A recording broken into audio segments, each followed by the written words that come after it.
That's good.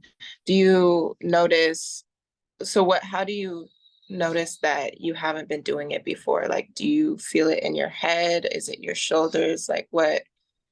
Yeah, kind of in my head and my shoulders. My breaths before were always in my chest, and they were real. Like when we were realizing that I breathed extremely fast, Mm, so my heart rate was always fast. So mhm. I could tell the difference. Yeah, yeah. That's really, really common in the West. Some scientists did a study and found that our ribs actually don't expand as far out as certain other countries because we're not breathing as fully. So our ribs don't have to like expand as much. But the beautiful thing is that when you're consistent with this over time, it naturally happens and it builds. It's just like going to the gym. And when you start seeing changes, you start seeing muscle definition. If you stop going to the gym, then it'll probably start to regress back. But if you continue to just do that, you'll keep that definition and it'll just get even, even, better and more sustained. And so, likewise, when you intentionally start to practice these, when you're in certain situations, you'll find your body naturally switching to a different breathing pattern that you need to be able to be in harmony, which we'll talk a little bit more about a little bit later. So this last exercise is my personal favorite. It's called alternate nostril breathing, which will all be done through your nose. So if you are a little congested, it will be a little bit more difficult. But Helena, luckily you have done it before, so you know how that feels. Um, but it's really potent and it's really great for syncing your left and right brain, right? Because we're just breathing through our nose. And so this is really great for when you're feeling really acute stress, right? If you deal with any type of panic or anxiety attacks, I've found that this is really helpful for people. So to do it, you're going to use your thumb and your index finger, and you are going to close one nostril and inhale until you can't take in any more breath. And then you're going to switch and exhale till all of that oxygen's out your body. And then you're going to inhale again. And then you'll switch and exhale.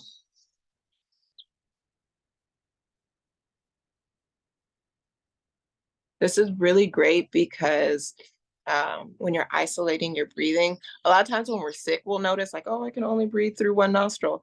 But even in daily life, you might have one nostril that is kind of like stronger than the other. And so doing this exercise will bring your awareness to that and it will, allow you to be able to start working on that because like we talked about earlier, like just having proper oxygen in your body and making sure that you're clearing out the toxins is super, super imperative. So, does anybody have any questions on how to do the exercise? No. Okay, so we will do a few rounds of this. And I really want you to listen to your body. Um, um, I really want you to listen to your body so that you can just be on track for you because with this one you can get a little lightheaded. So even if I'm saying switch, if you're not ready to switch, then don't. Or if you need to switch before, go ahead and do that. So go ahead and inhale and switch.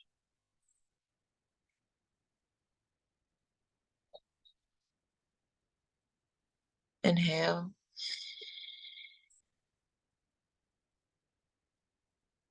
and switch.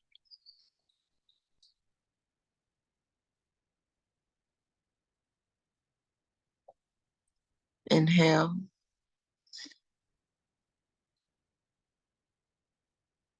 and switch.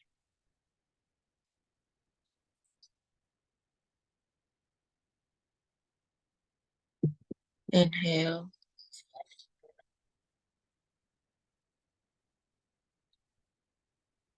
And switch and exhale.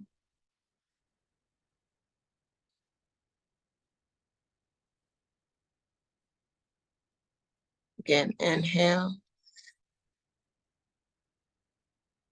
And switch and exhale through that other nostril. Last time, inhale.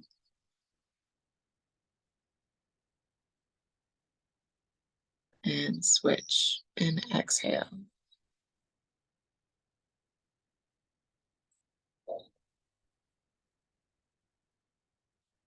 All right. How's everybody feeling? Good. Seems like it woke some people up.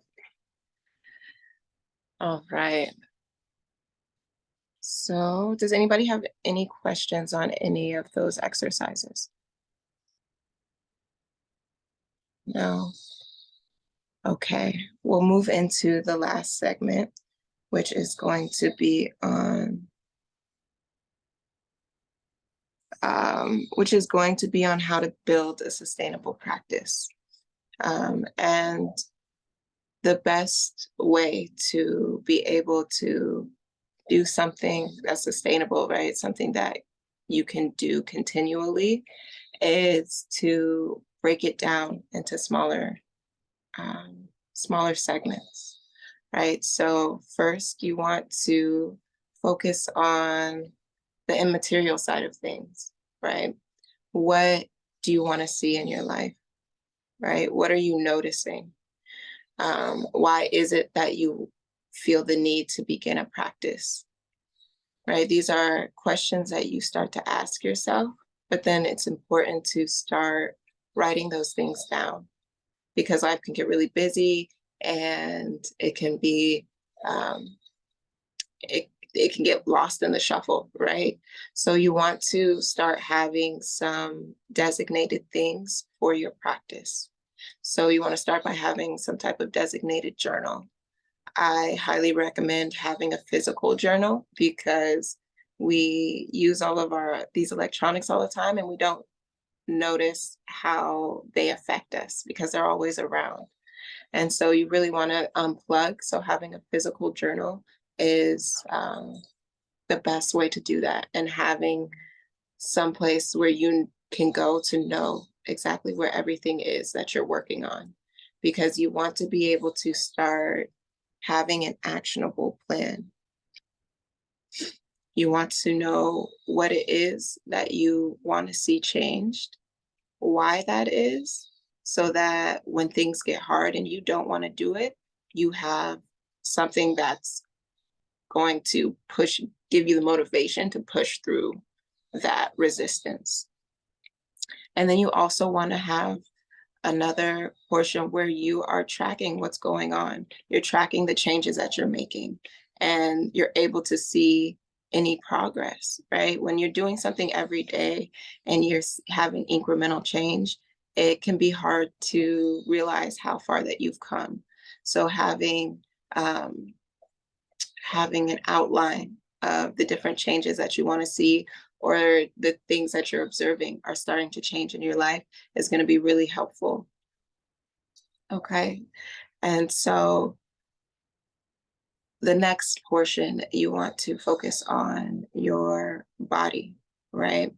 Mianu talks extensively about purity and the importance of purity. And again, everything has two sides and it's tied together. So we need to keep our physical bodies clean, right? And there are energetic changes that happen with that. When I first came to the temple, I was transitioning from Western medicine into more holistic medicine. And so when I had my consultation with Mianu, I got a very particular prescription, right? There were particular spiritual baths and soaps that I had to use daily to be able to help give me the energetic changes and support that I needed. And I began to really get excited and crave those times. because I could feel the difference, right? My parasympathetic system was activating. I was training it because I was doing it daily. And not only that, the tools themselves are very potent, right? These herbs are herbs that have been used for generations. It was connecting me back to my lineage and my ancestors. And so all of those components help to be able to get me to be consistent with it. So it's always important. Miano always says, start where you're at. So maybe you just go and you get a different kind of soap that you use particularly for your times of meditation, but you want to start training your body. And then you want to have specific clothes that you put on, right? This is all to get your parasympathetic system activated, right? You'll learn in Abla section about different things and different ways to connect with your ancestors, and wearing white is one of them. So during your meditative time, maybe you can put on some white to help attract the energy that you're looking for. And then finally, you want to have a designated space that you go to. Um, for me, that's my ancestral altar. And if you are interested in that, we have different classes that you can take, or you can book a consultation with me on to be able to learn how to put together an ancestral altar, because the spiritual world is very complex. You can't just do any random thing. So you want to make sure that you're having guidance and you're not just taking random bits off of the internet, right? It's always good to know where your information's coming from. Okay. And so once you have these three parts, once you have a clear vision of what you're doing and the changes you're trying to make, then you can start to prepare your body, your physical body, and then move into your physical space. So does anybody have any questions?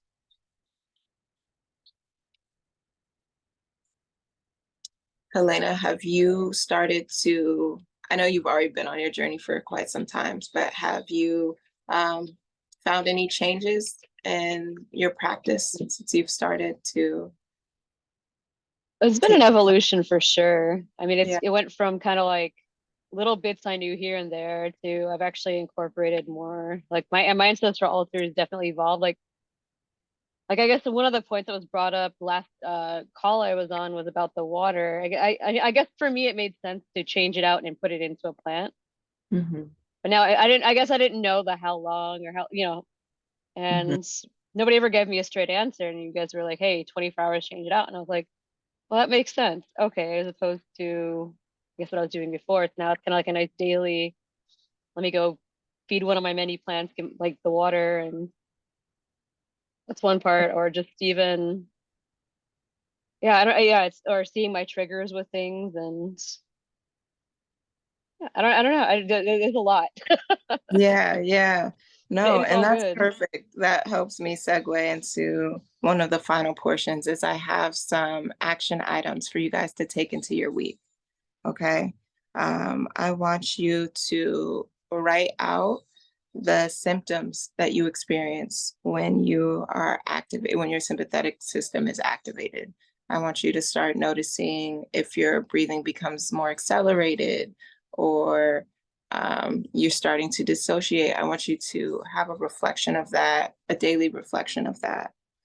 And then I also want you to reflect on what you did to balance that, right? So if you used a breathing exercise, if you drank water, if you ate something, I want you to start noticing what you're doing to help bring yourself into regulation, because we're always doing something, but sometimes there's a healthier option for that.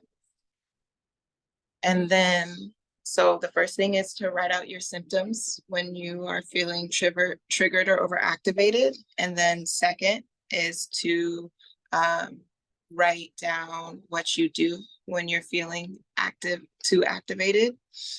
And then I also want you to begin your mornings and end your evenings with 5 things that you've accomplished. This can be in the day, or it could be, over your lifetime. And then also 5 acts of like love or kindness from other people that have come from outside of you. Okay, I want you to start attuning yourself to wellness. All right. I'm excited to hear next week how this goes. But we always end each session with some affirmations. And so this week on the inhale, we will say, I have all that I need. And on the exhale, I release all limitations.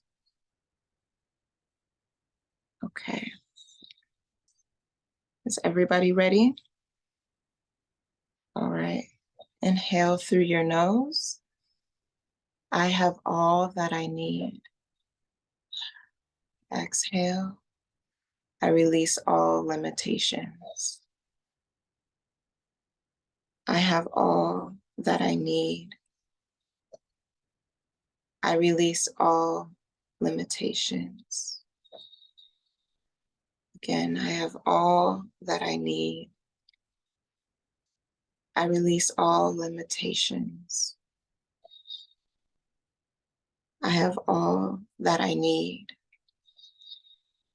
I release all limitations. I have all that I need. I release all limitations.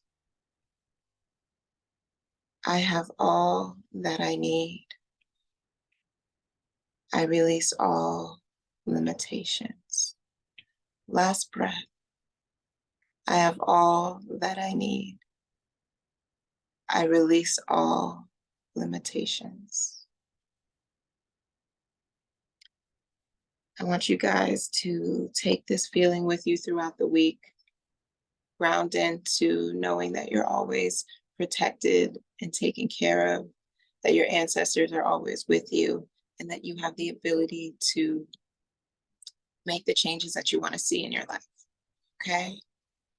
So that will conclude the breathwork portion of the workshop, and we will move into ancestral veneration, which is led by my big sister in the temple, Abla.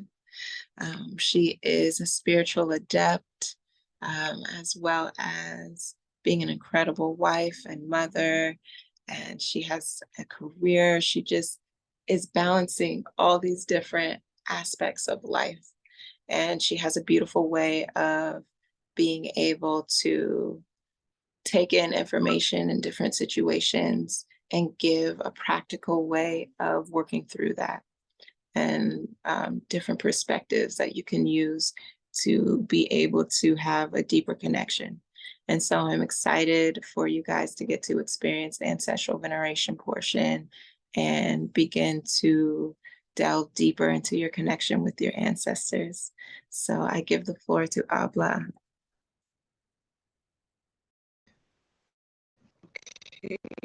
Alafia, Alafia, everyone. Thank you very much, Akwavi, for the relaxing. I'm very relaxed now, and amped up to tackle on, this week's opportunities, I will say. And so thank you for the introduction. Again, my name is Abla. This is the ancestral veneration portion of the Heal the Healer workshops, and I will be your leader for this portion. First, I will take some time to give honor and respect and gratitude to my ancestors, and all of the energies that have come with me in this lifetime to support me in my mission. I also give great honor to my teacher, my mentor. She's my spiritual mother. She is a Mami Wata priestess, and in Benin traditions, we call that position a Mianu. So you might hear us say Mianu and Anasi, but we all know her as Priestess Hanera Bunu. I also give honor to the temples Nazia in the US and the sacred temples in Benin, who are teaching and keeping our traditions. We are led by Manon Naye Pujitao and Imaso II, and we are thankful for her dedication and her care of the diaspora. So let's get into it. This is Ancestral Veneration.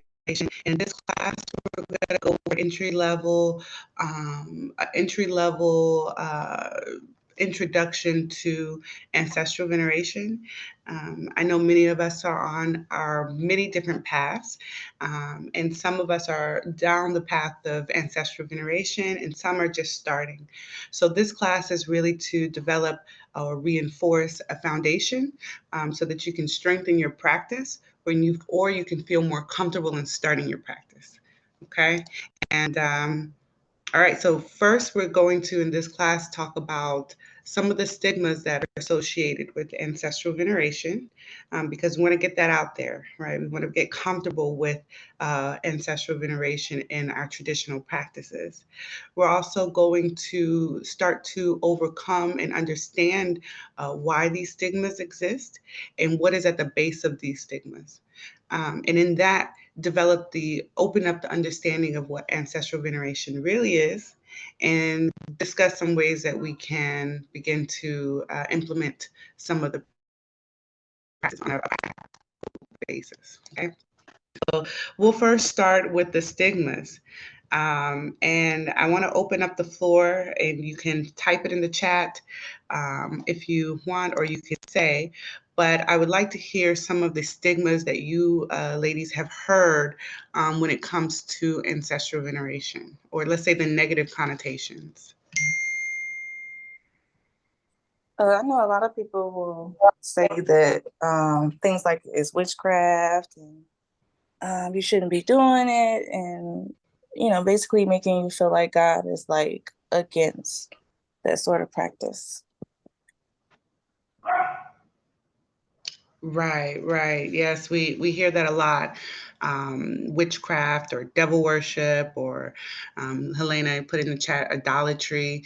Those are very heavy words that kind of enforce a bit of a fear, right? That keep us from learning more about the practice. Um, One thing to understand about stigmas is that usually they're defined as negative or sometimes unfair connotation when it comes to a certain practice, right? When we don't know much about a practice. Just a second. I was barking at something outside. Okay, go outside. I'll be there. Sorry. Mother time. But anyway, so we associate stigmas with practices or concepts that we don't fully understand, right? And you say those things, some very into their spirituality and wanting to connect to source, connect to God. Those are some scary concepts, and they instill fear within us, right? So when we're talking about fear, I want to bring the association that why we have these negative connotations, these things about ancestral veneration, is really due to fear, right? And fear can be brought up for many different reasons, but the one reason that I want to focus on is trauma, right? So especially with indigenous people living in America, so that's African American, that's Native American, that's sorry, African American, African, right? There's Native American, there's many different indigenous populations around the world. But living in the Western society, we're exposed to very much a different set of traumas, right?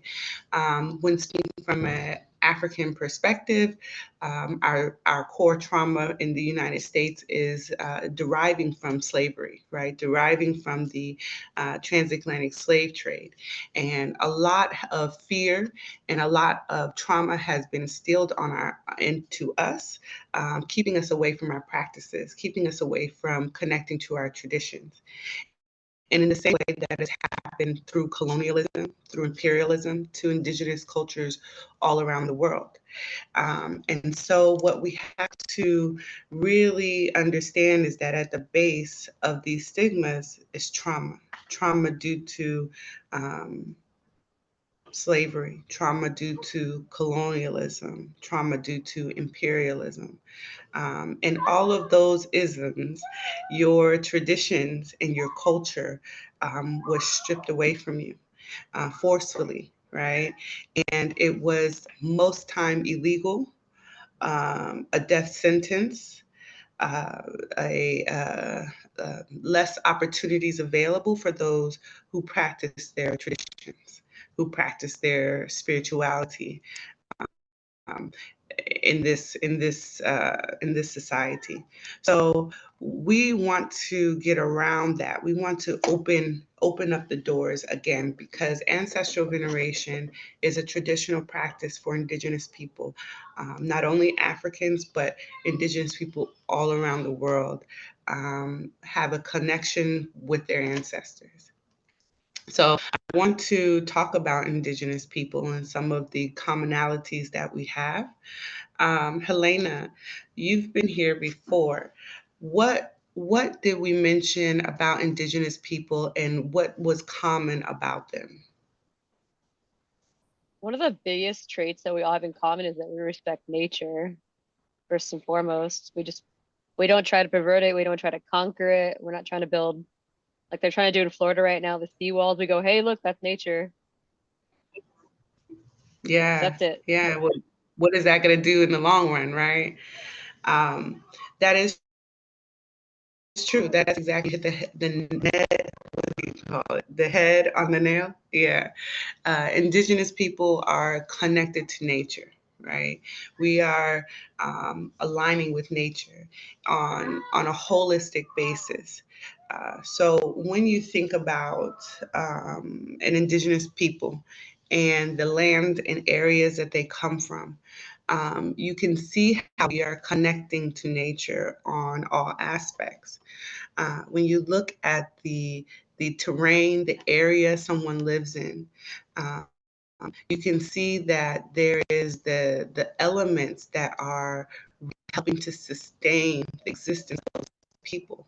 So in those areas, the land, the water, the air, the plant life, um, all interaction actions with nature are seen within our society structures as Indigenous people.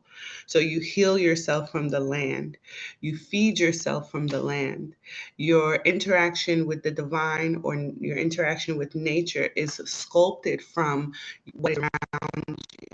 And so where you are from becomes part of your identity, right? How you even express your divinity. And so when you're separating these Indigenous people from their land forcefully, violently, in these atrocious manners, there is a core breakdown in identity. And this separation causes a lot of trauma, right? We begin to forget our traditions. We begin to forget our culture and where we come from. And that makes it easy for someone who have control to say, those practices are wrong, practice this way. Disconnect yourself from your culture because we're going to deem it bad and negative so that you can practice what we're practicing. All in all, we begin to walk away from our own traditions. But there's something interesting here because one thing I talked about in other classes before that I want to bring up is how we still infuse these practices in our subcultures today, right? Meaning how we hide ancestral veneration in plain sight. Do you have an idea of how each our cultures may hide ancestral veneration in plain sight?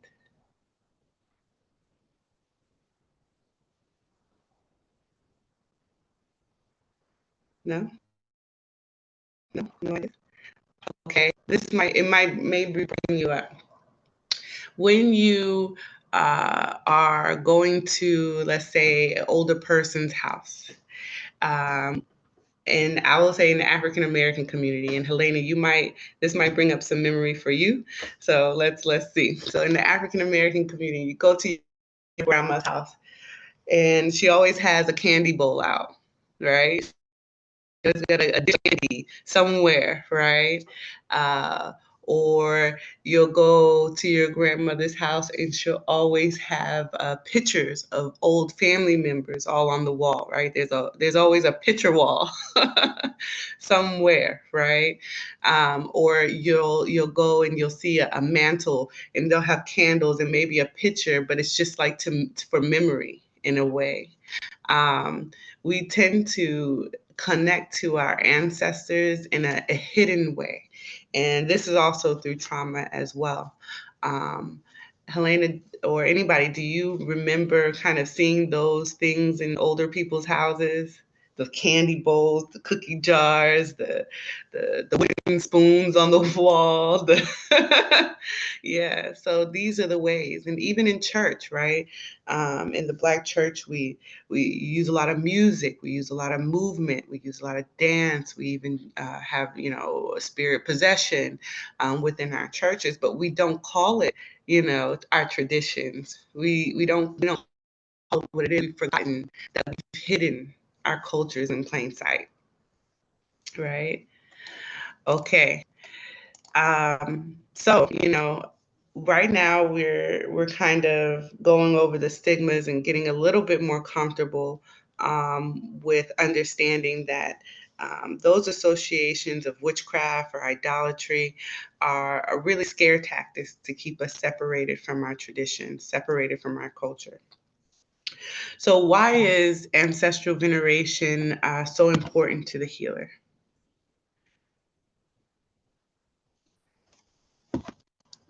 Any ideas? I mean, I think part of it is they're there basically interceding on our behalf. They're kind of our, I don't know, like our team, our crew, like on the other side. They have wisdom and gifts that they're could impart on us. Like I think I've said before in other chat, even in the chat where I say, hey, I'm kicking it with the ancestors. Like we'll do it where it's just jewelry where I'll hear them say, hey, use that bead or stitch it this way. And I'm like, Mm-hmm. gotcha. Yeah, you said something very key there, and it's very important in traditions. But your ancestors are your link or your connection to the divine world, to the spirit world, right? So that is where you go to access those divine wisdoms, those traits, those gifts, those abilities, guidance, clarity. When you want to access the spirit world, it first comes through your bloodline, first comes through your ancestors. It's like they're in first position. And so it's very important and they're held in a very high regard when it comes to traditions. Um, and they're your access, right, to the divine world. So it's very important for a healer to be in connection and have that connection open to their source, right? Also, when you are a healer, you are healing. You are healing from gifts and traits and abilities that are passed down through your bloodline. And it is important to recognize that because that further enforces why building and making sure that that connection remains open is very important because that's how you are going to, as a healer, be able to effectually use your gifts, skills, and abilities to heal. Right? We can't be at the top of our game or at the optimal level of giving back to existence if we are not giving honor to our bloodline, if we are not taking care of the connection, and if we are not revering our ancestors, right, to receive that divine knowledge. So this is very important for a healer to have a connection to their ancestors and through ancestral veneration, be able to heal your bloodline, be able to close the gaps, be able to connect all of the pieces of the chain so that you can have a steady stream of of wisdom, knowledge, and support through your bloodline, right? This is how we heal ourselves through ancestral veneration. And this is how we heal our bloodline through ancestral veneration. So let's talk about some ways we can venerate our ancestors, and some common ways. But first, before we get into that, I want to give the actual definition on this level, right? Because it goes deeper as we go. But the actual definition for ancestral veneration. Does anybody have or know the definition of venerate or veneration?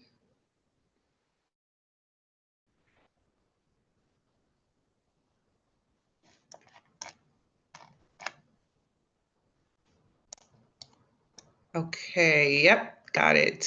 Yes, Helena, thank you. So to venerate means to exalt, to hold in high esteem, to respect, and to revere. If you are taking notes, you're going to want to write that down. Okay, venerate means to exalt, to hold in high esteem, to respect, and to revere. Okay. Now, when we're talking about ancestral veneration, because notice I said venerate, and you can venerate many different things, right? You can respect and hold in high esteem and revere many different things, right?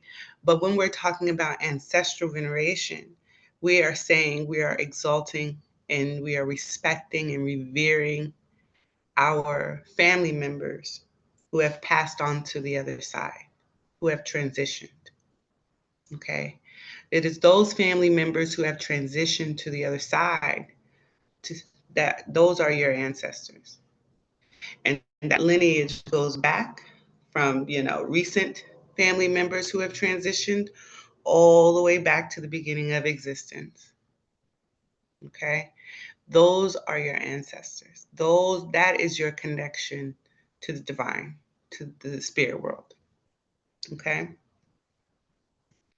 All right. So when we see the full definition of ancestral veneration, to respect and to exalt and to hold in high esteem your family members who have passed on to the other side, does that seem or sound scary or like witchcraft or something that is taking you away from God?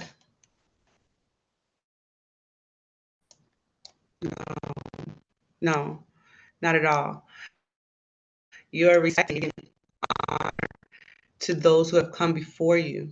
You are building a relationship with your ancestors so that you are able to understand the knowledge that's coming to you, the wisdom, to the clarity that you need to navigate your life.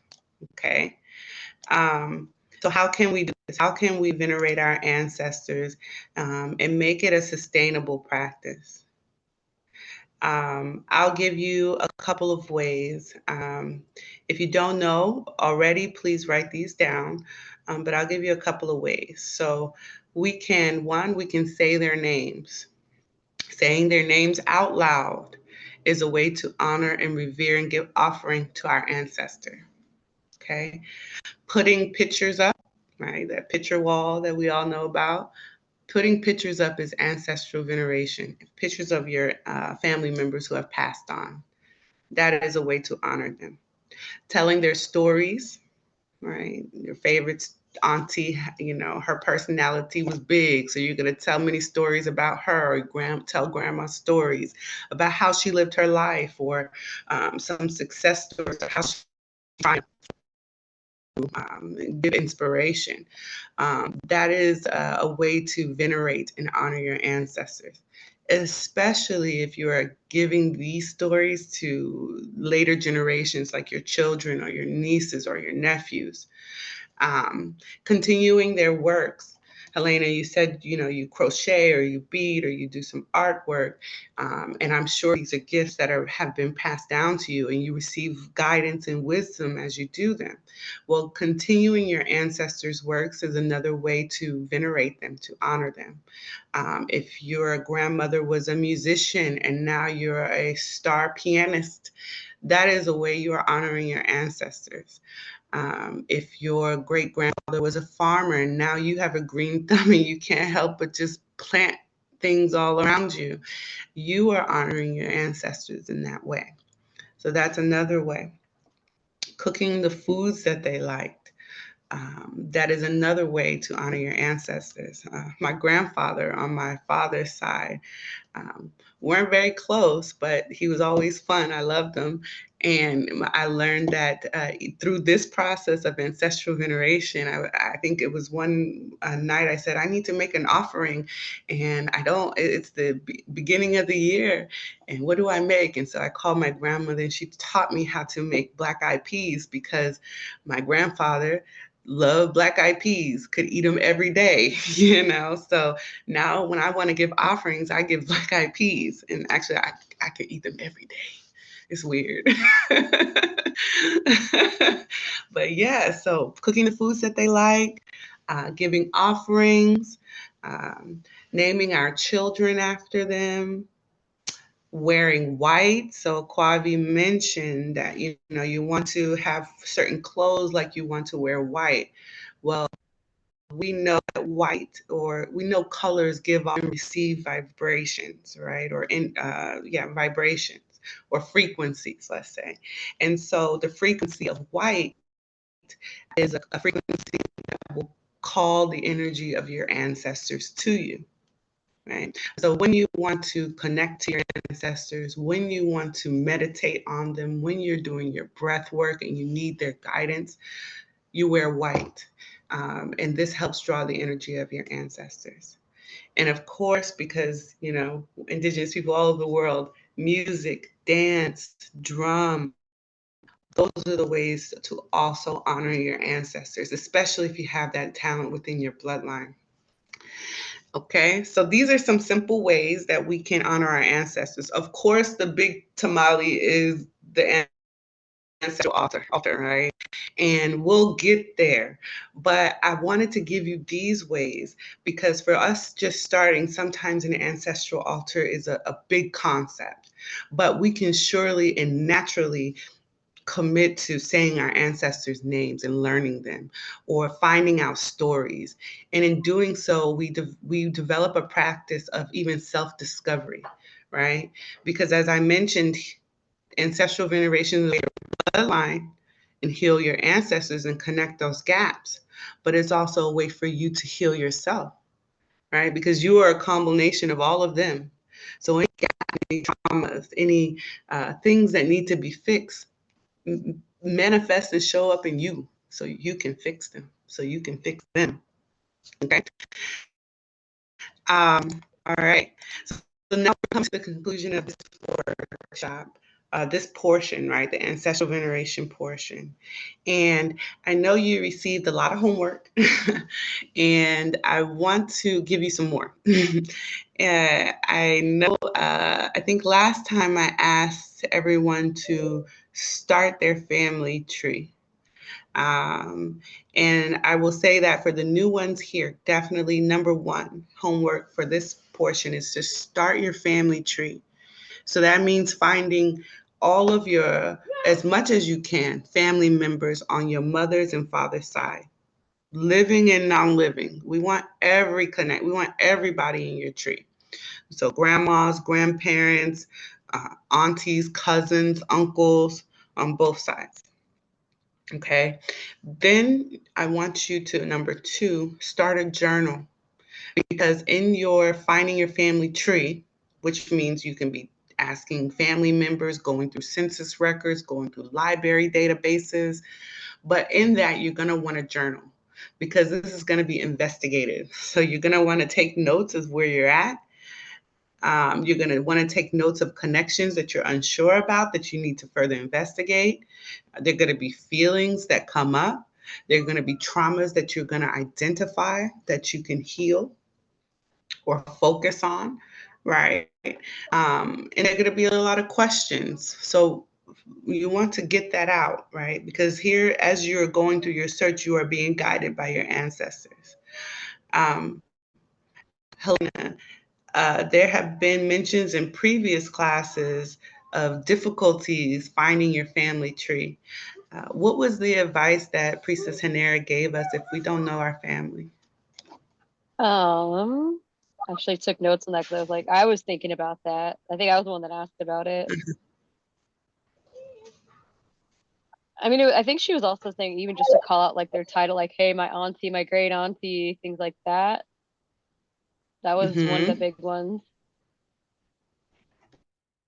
Yeah, that's right. That's what I wanted to get at, you know, because we had talked about what if you're adopted or what if you don't have a good connection, right? Well, or you know, you can't find the information, but we know that those positions exist: the grandparent, the great grandparent, the great aunt, uncle, and so we can begin to call those positions even though we don't know the name, right? And in calling those positions, continue to ask for further guidance, for more to be revealed to you as you earnestly search. So that's what I would want to reiterate on that portion. Okay, so start your family tree, start a journal as you do your research. But I'm going to give you one more, a number 3. And this number 3, I am in hoping that it's going to pull both what Akwavi Jay has mentioned and what I am talking about here together. This is an exercise that Miano gave me when I was first starting. And it was because my life is so busy, I found it really difficult to devote time to grow in this practice, to grow in my spiritual walk, right? And I needed help to develop the space, to push and make the space, right? And I think with ancestral veneration, how you're going to see the healing and benefits is through a sustainable practice, is through being consistent, right? And consistency looks different for everyone, but it's based on what you're able to do. Some people, consistent is I can do it once a week.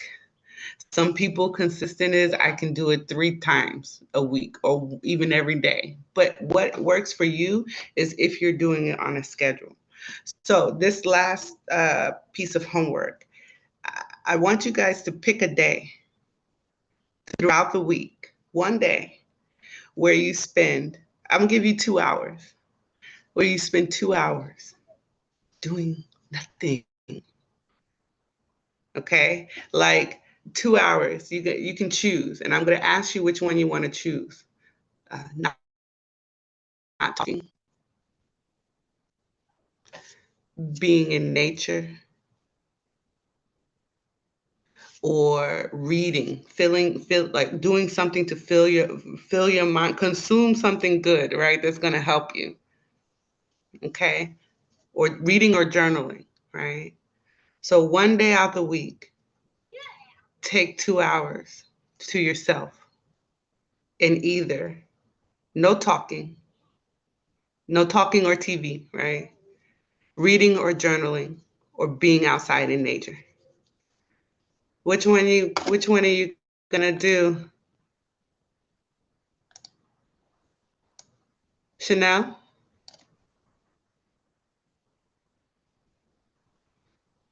I'm gonna do the reading. Chanel, are you there? The reading. Okay, I like it. I was thinking I need to read more as well. Okay, Helena, which one are you gonna do? I'm already doing a lot of reading and writing for school, which I love. It's all great stuff. I think honestly for me, I just need to be out in nature more, just ground myself. Mm-hmm. Take a nice walk in nature, that'd be good. Okay. And Angel, what are you gonna do? I recently just bought 5 acres, so I think I'm gonna go out in nature and actually walk all 5 acres those 2 hours. Well, congratulations on buying 5 acres. I love it. That's great. Okay, yeah, that'll be good. That'll be good. Okay, so if I see you ladies again, if I see everyone again on next Sunday, I'm going to be following up on those walks and that reading and see if you were able to open some time, right? Open some time. And as you begin to continuously push that time open, that's going to be for your meditation, for your breath work, for your ancestral veneration. But we got to make the space, okay? Well, that concludes my session. I thank everyone for participating and being open to the homework, and I wish you well on your journeys. Thank you so much for that, Abla. It's always good to hear all those connecting points and seeing the ways that our traditions are still weaved into every part of our lives. So now we have our final part of the Heal the Healer workshop, which is hearing from Mianu Ananasi herself, right? She is an absolutely incredible individual all around, right? So she started her initiatic path with a Kemetic initiation, which led her then to Benin and becoming a high-ranking Alafia Tron adept. And then she went deeper into her purpose as a Huno, or high priest, of Voodoo high priest, and then went into her specialty being initiated as a Mamiwata priestess.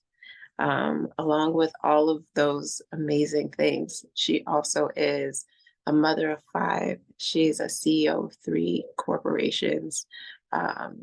She is completely dedicated to her purpose and her mission of bridging the gap between the diaspora and the continent and our traditions and our ancestors. And I feel so incredibly privileged to be able to be around her and see how she lives her principles and how she brings in those principles into everyday life situations. So Mianu is really big on cameras, right? She wants to be able to connect. So she needs everybody to have their cameras on before she will come on the presentation. So I'll give everybody a moment to get situated.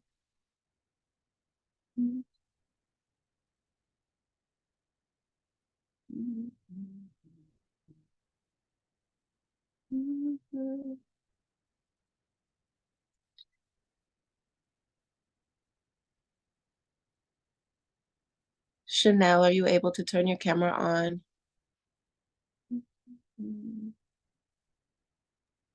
Yes, but I need some extra time. I don't want to hold everyone up though. Okay. All right.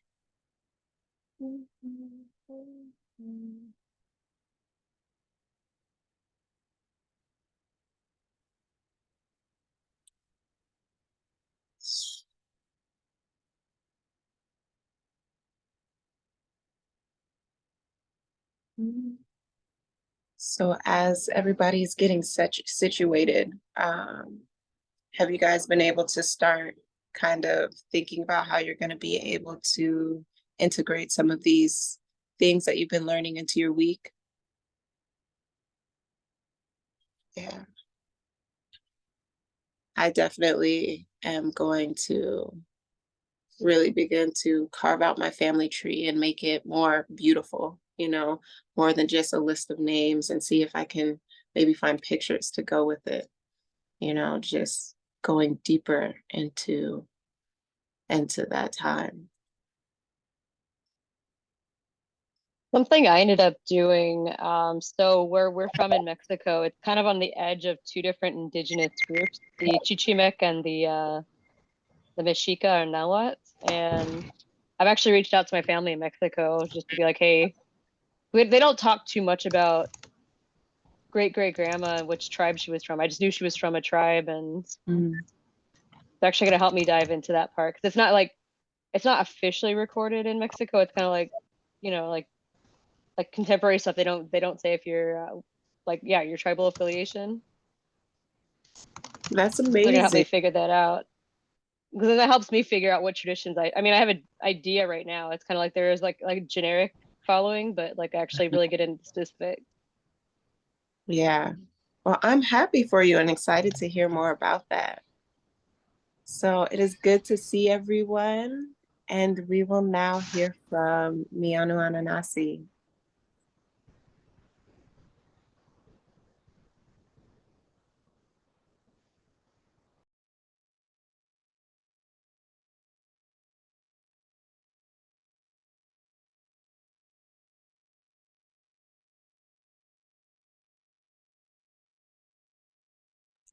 We can't hear you, Mianu.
There's been so many technical difficulties this morning, but we will push through because that means that there's some really good stuff on the other side. So,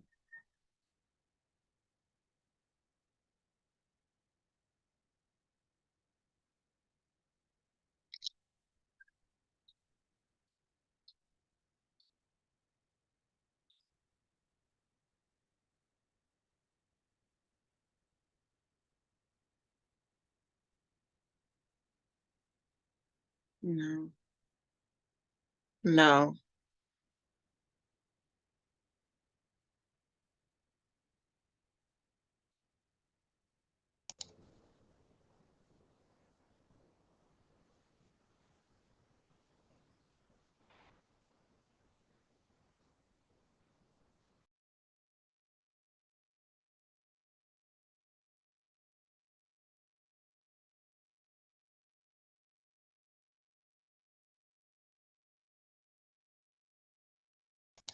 Okay, well, while they come back on, I don't know. Let's see. I think they're gonna try to go off and come back on. Hopefully that fixes it.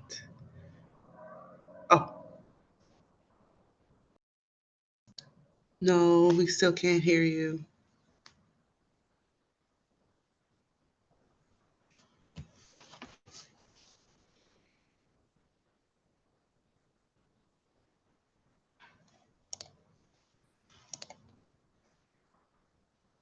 Hmm.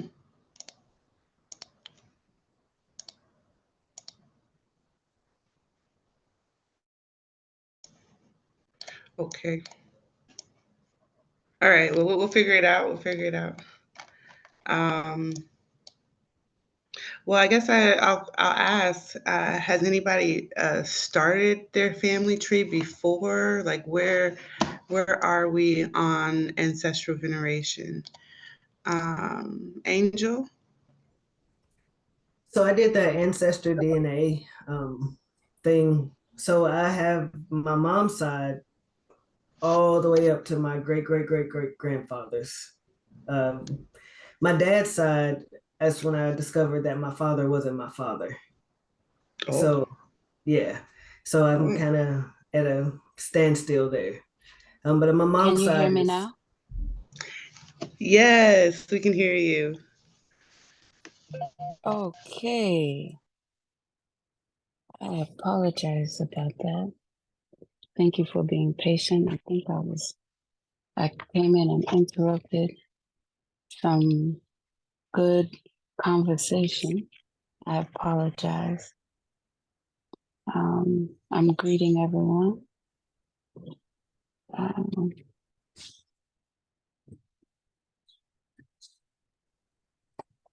I'm greeting everyone. I'm greeting all of your ancestors and every entity and spiritual force and gift that comes with each of you.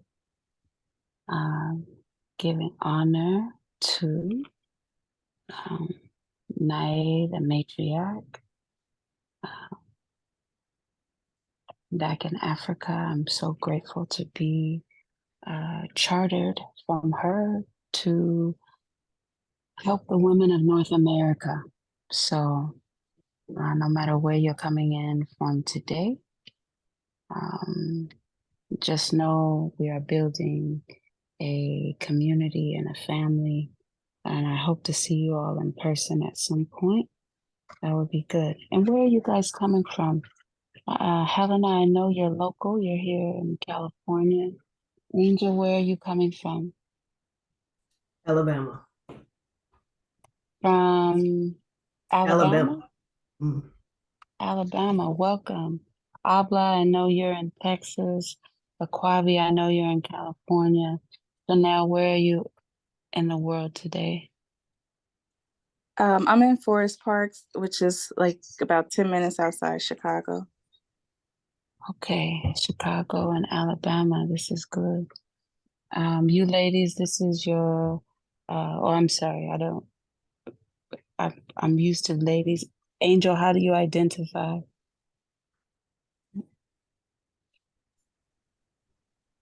I that I don't. I'm just You, me. okay. Um, are you guys in the WhatsApp group? You guys are new, so you can't be. Um, I'm not, which, no. okay. So we have a Divine Feminine WhatsApp group. Um, are you guys aware of the podcast? How did you become aware of the workshop today? So it How, had actually, I'm sorry. go ahead. No, I just want to say it had just popped up on my timeline on Facebook for some reason. So I just clicked it and I feel like I was probably supposed to be here today. Nice. Okay. Angel. Um, I started a journey that I didn't know what to do or how to go. So I was searching for answers and I came across your podcast and it was like a Okay. light bulb went off. And then I don't know. So so I came to this because still searching for answers on directions and I kind of got a lot of it today actually. Okay. That's good. Okay. So you are familiar with the podcast. Good. Welcome. Okay. So Chanel, I have a podcast. It's been going on for about 3 years. Sometimes there's just conversations, free flowing streams of thought and teaching that I do. Other times I'll really hone in on a topic and we'll have different theories, right?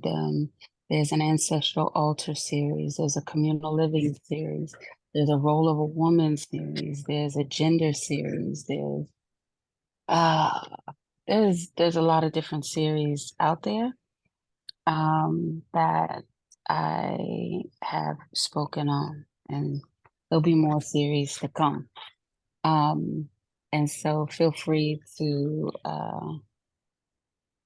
yeah, thank you guys for putting that in the chat. Feel free to check that out.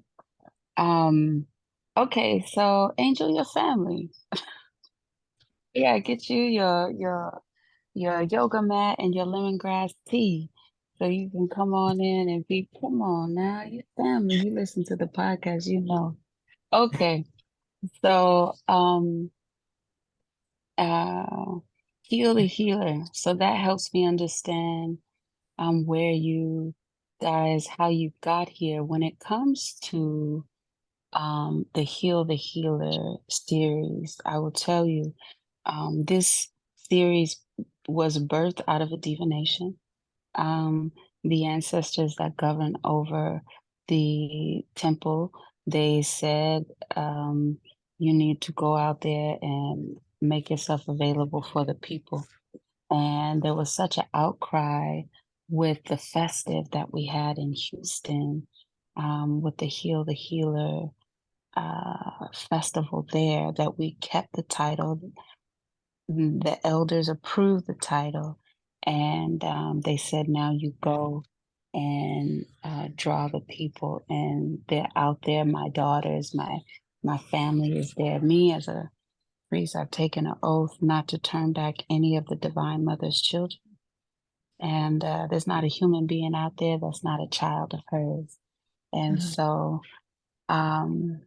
because of that, I'm following suit with the Charter of the Elders. And so, when it comes to healing the healer, all of us have some inner healer inside of us, right? If you are a born woman, number one, that qualifies you as a healer. You have the ability to, you have a power in the unseen world that is unmatched by any masculine energy. The masculine energy has dominance over the physical dimension, and the feminine energy has power over the unseen dimension, which is the spirit world, which means that you are naturally here to heal the physical, right? If you are a mother, you're also a healer.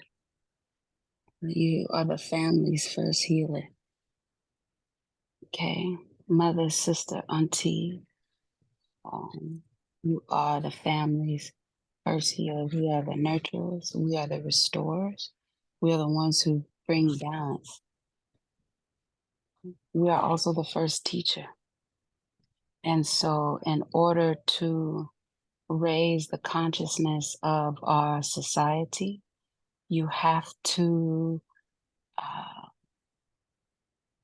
start with the teachers. And so we are healing the teachers, because you cannot heal anyone past the level in which you are taught or have healed yourself. Okay, so I'm going to do some recap because we have some new people on the line, but I want to ask you guys, what stood out to you in the first two sections? So Aquavi came in with aligning the heart, mind, and spirit through breath work. And Abla came in talking about ancestral veneration. Those two sections, what stood out to you guys in those sections? Any comments, questions?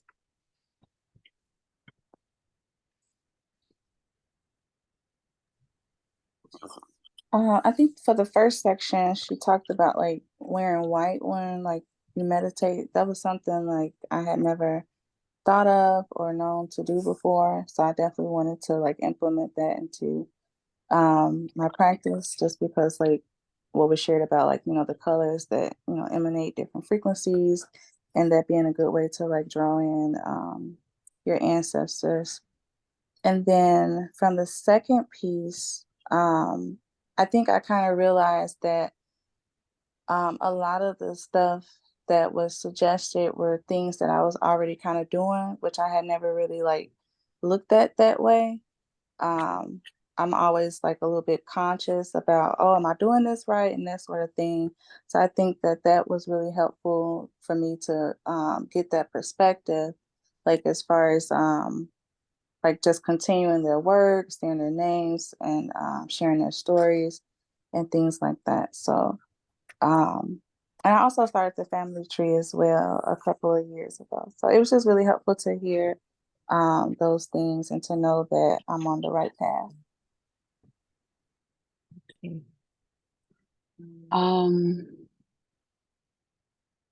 good, good. Angel, you said there were things that helped you already in the workshop. What were some of those things? So the big thing was breathing. I think that I never knew how to change my breath. Like you can Google, but Google is not really, it's not teaching. And so I have a lot of things too set up already for my ancestors and a lot of things that I do. And I never knew if I were doing it right or if I was supposed to be doing those things or if this is what, you know, so to hear it, was like, okay, I am on the right track and you're on the right path and to keep going. Because I almost felt like until this workshop, I was gonna just stop because I never felt like I was doing it right. Okay. So you said you have some things set up already. What are some of the things you have set up?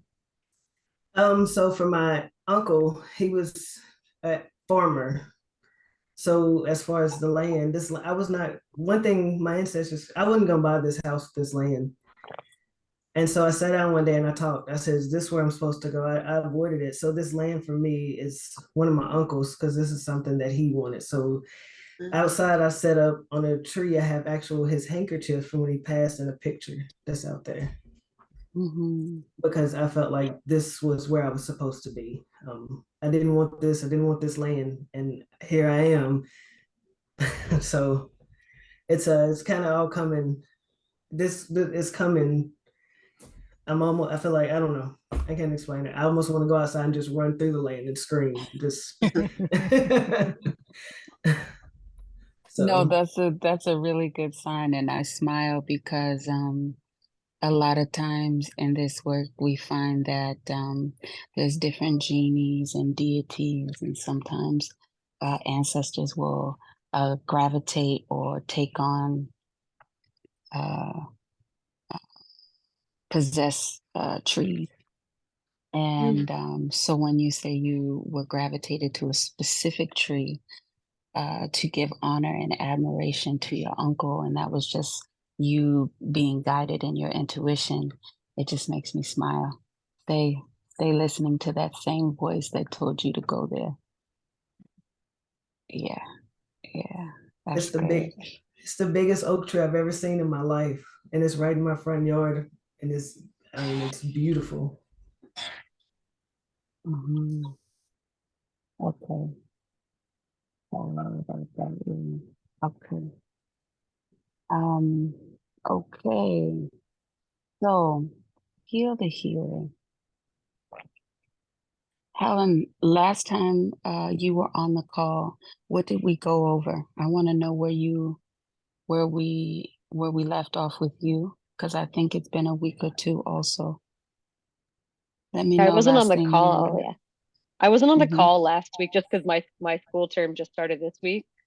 Mm-hmm. I was on the call before that where you had talked about spiritual purity and the altar, working with our purity and connection. So things like what would you define purity for us and how we can focus Mm-hmm. on it and how we can restore it. And we should put our altars out of high traffic areas. Kind of like you give us a good guideline of where to place the altar, where not to place it. That's where Okay. we were at the last time with that. So, Okay. Okay. and So that your I'll body catch is your them. first temple. Mm-hmm. Mm-hmm. Okay. Okay. I think that's where we left off in that class. And then last week we went further with body as the temple, because we are preparing for the fast in October. And so in September, every week, I'm going to be giving a little bit more about um, how to prepare for September. So, um, just so you guys know, because it's going to be important in this call, and if you continue to come on, we have 3 different workshops every Sunday, and so no matter which one you're on, you guys will be caught up if you choose to continue. When you talk about heal the healer, the reason it's so important for the healer to be healed or restored kind of goes back to what I was saying just a few minutes ago, which is you are the connection to the divine. You are the intermediary, the physical manifestation of the divine, and you do the work, the healing work for them in whatever capacity and level and power that you have, right? And so it is good for you to be restored as well.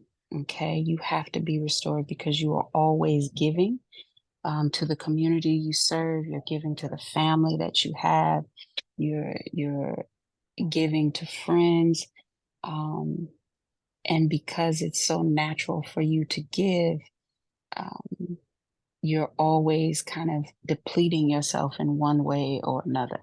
These are traits of healers, right? And so if you fit that that definition, then you at some point will feel yourself, your energy being low, right? We are all spirits in a body. Okay, this is another reason why you have to restore yourself in general. You are not just a regular human being, you are actual spirit that is in a body, but there's an aspect of you that's still on the other side.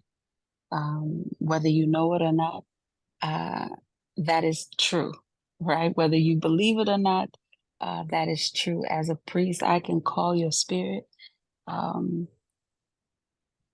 Yeah, it's like saying, I don't believe in sunsets or I don't believe in sunrises. Yeah, you don't have to. When it comes to nature and nature's principle, it is true, whether we believe it or not. So you guys are a spirit, and you are in a body, and you have to connect to the other side of you. Your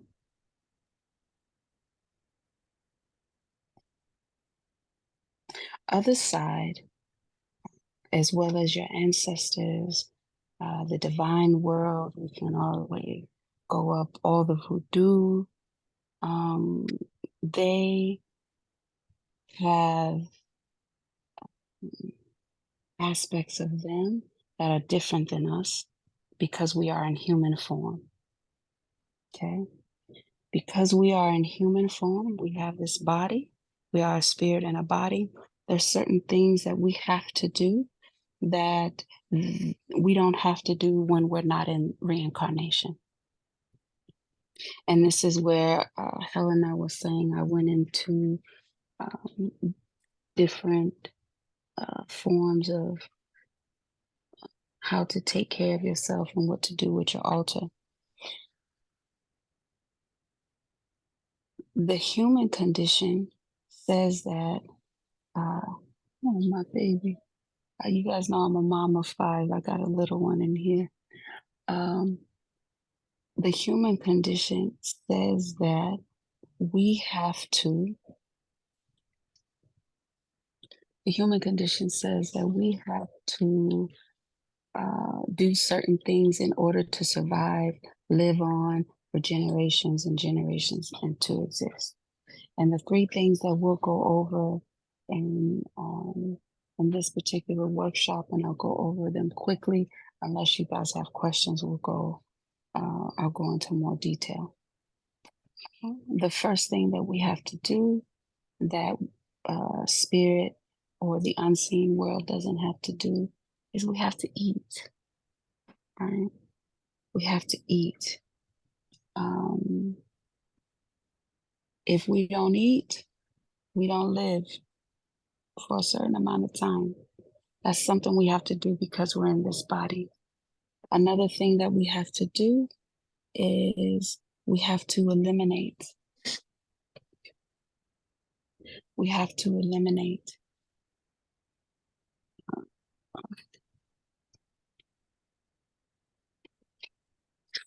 And by eliminate, can someone who was on the call before give some examples of elimination?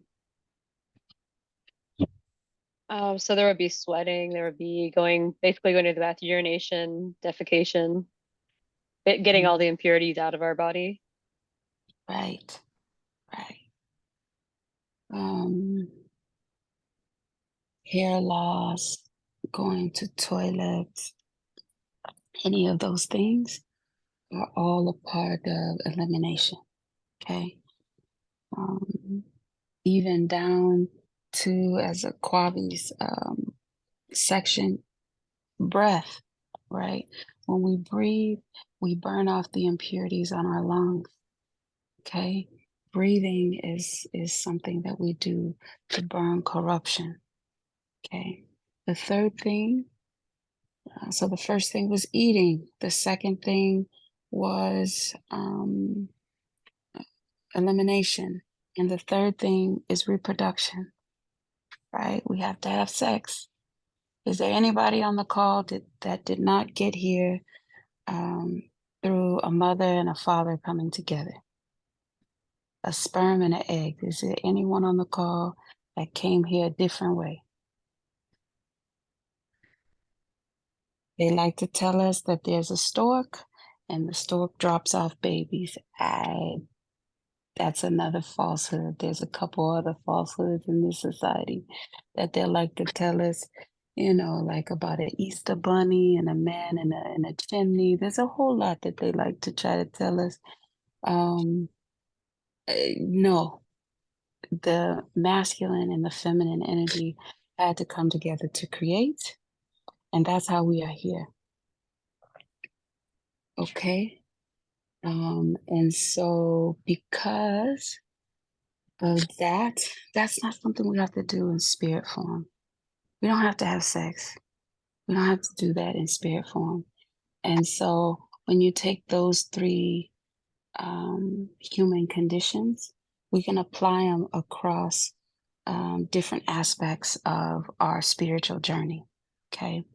And what we're really doing with those three aspects are gauging the interaction in which the unseen world will interact with us.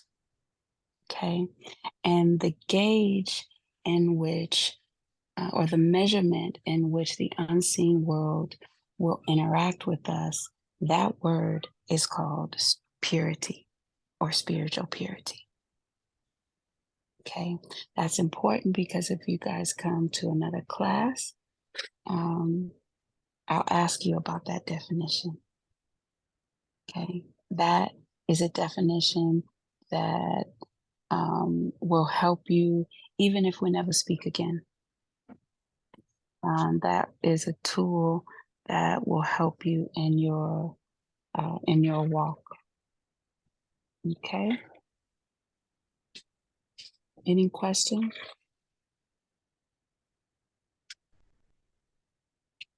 Okay. I have a quick question. How are you defining it? This is my first time coming to the class. Okay. Oh, I see Abla's chat. Thank you. Okay. And so when we talk about ancestral altar, we want to maximize our interaction, right? Or the spiritual purity of it. And so, yeah, we wouldn't put it in the kitchen, in the bathroom, or in a room where we have sex in that room. Okay. So that's how it applies to ancestral altar. You guys see that?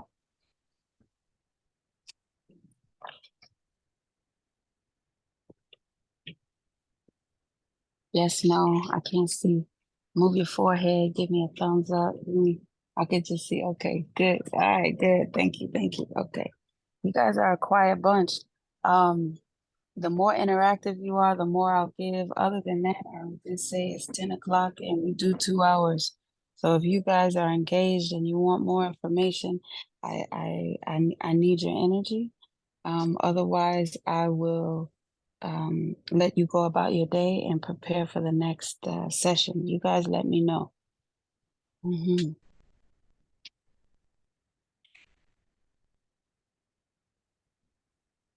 Okay. I was actually gonna say I appreciated last call I was on where you were talking about how to Hmm. restore purity, where you're yeah, like you just mentioned, not having your altar in high traffic or other areas, like having it in the right spot, Hmm. but Hmm. also Hmm. just besides showering, water cleansing, water-based methods to cleanse yourself after elimination. That was one where I've actually put thought into that. Oh, Or have you gotten a bidet for what bidet yet? so I'm going the old school, like my Muslim friends introduced me to a lota, which is just a little bucket Hmm. for it, Hmm. and you do that. And I mean, it kind of like how they do it makes sense, where you do all your business with your left hand. Obviously, you wash your hands, and then you Yeah. don't eat with that hand. And I think that's something that's actually stuck with me since college. And I'm like, I always wonder why they never touched you with the left hand. And I was like, Yeah. huh. But and it's a courtesy thing. It's not like a It's disrespect respect. thing. It's a mad No, respect thing. And it's mad. Exactly. It's mad respect. Yeah, because if when you you want to think of show it somebody you don't that like them, way. you go, hey, left hand, here we go.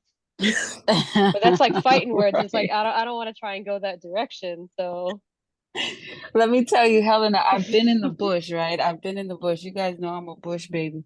I've been in the ooh, bush in Africa, and we've had, the women eat in one place, the men eat another place, the priests eat separately, and the elders eat separately. I've seen full-on brawl spark out because someone put their left hand in the communal plate. Like, y- no. yeah, it's like, what are you doing? And maybe the first time it's just like, ah, and they may just say something or, smack your hand or something like that. But the second time, oh, now it's like, it's a thing, and you just see like people rumbling, and it's a whole, yeah, I've seen, oh, yeah, because that's very, like you said, it's very disrespectful. Because if you're living according to the culture, we know 1 to 2 times today you use that hand to wipe your butt and to get all of the caca off of your butt. And now we're having toe and sauce, fufu and sauce, and you just put that left hand in the sauce? Man, look. There's a full brawls that will happen. And yeah, you just hear the yelling, and so it doesn't happen often. I think the time that I'm thinking about now, it was a younger man that was eating with the men. And so, he got his lesson that day. He he it wasn't a child because the children eat separately, but it was a younger man eating with the men, and they didn't appreciate that at all. So yeah, it's very disrespectful to do. Um, and then on the flip side, it's very respectful when someone does offer you, first off, to offer to shake your hand, because energy is a thing, and there's a lot of people in